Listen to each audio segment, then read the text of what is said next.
All right, I've been out sick for a few days now. It's kind of put me behind schedule on a project that I should be at least 2 days ahead on. So today's probably just gonna be a bit of time lapse and get right down to it. Got some work to do.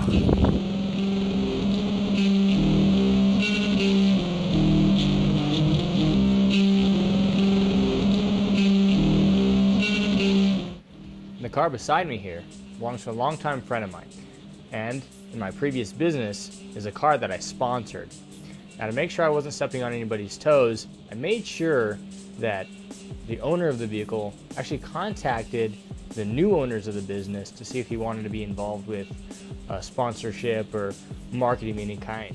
There's a window banner on the vehicle, there's graphics on the side and the rear bumper, all for the original shop. Now, they expressed that they weren't really interested in continuing that relationship, and that's perfectly fine. Wanted to make sure that that was at least covered, so nobody can say that, you know, we took a client or something to that degree. Now, again, fortunately, the owner of the car is a good friend of mine, so I'm going to help him out and get a little bit up to date. He actually has an events company called Street Culture Events, so we're going to go ahead and take the graphics off the vehicle now, and hopefully I can get it done before the car show weekend that's coming up. This is actually a Wednesday. Car's getting tuned on Thursday. I'll have it back for Friday to do some vinyl work on it. Hopefully that means I'll have the graphics done as well. So things on the agenda for this car: sponsor decals off, headlight film off, side splitters hopefully on, or at least planned on how they're going to be mounted. The customer also has a splitter that we made.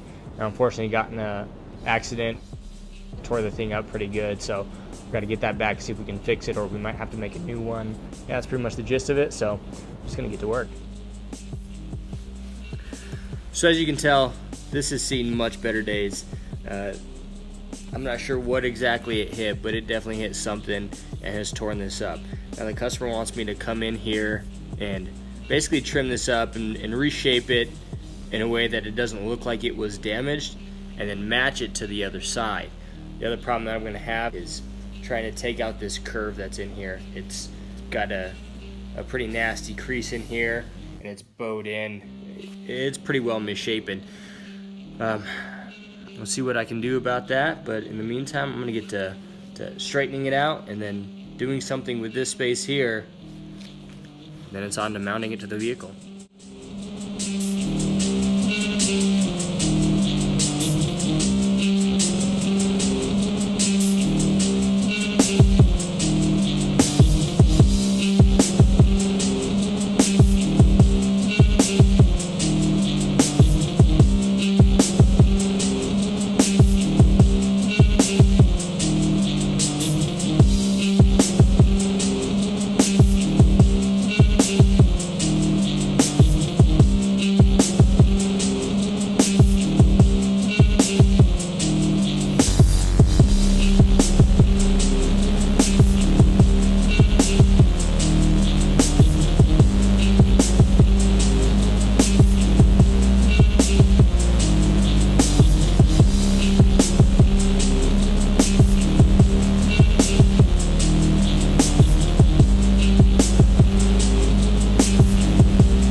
All right, so the headlights are cleaned up as good as they need to be. I could keep polishing if need be, but anytime you add either a spray clear, clear bra, paint protection, or tinted vinyl over the top of the headlight, it actually automatically clears it out pretty well. It's actually a trick that can be done on sort of hazy headlights to begin with. It's kind of a quick and easy way if you have a business to address foggy headlights. So these could go a lot higher polish.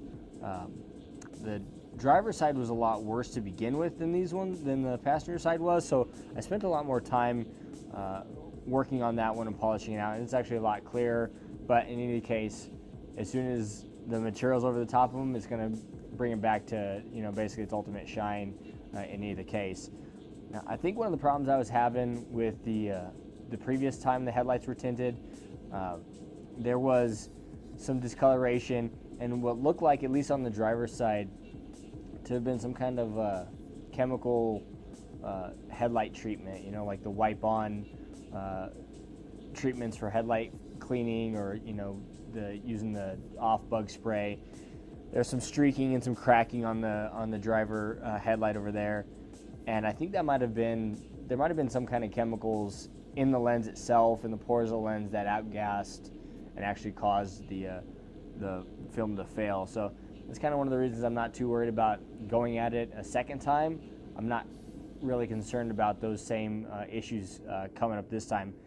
Last time, you know, when we first did the headlights, we were on a pretty tight time schedule. I think we only had, I don't remember what the time schedule was, but there was an event coming up right before we did that, and it was kind of a last minute thing that we decided to tint the headlights to take care of that fogginess. So now that everything's polished out the way it probably should have been the first time, if we had the time or whatnot to address it, I think we're going to get a much better result. So I'm going to go ahead and finish wiping up and kind of getting a little bit of the sanding spatter off the car, just that light dusting from the 3-inch DA, and yeah, I'll get to laying some film on the headlights, and yeah, hopefully enjoy that.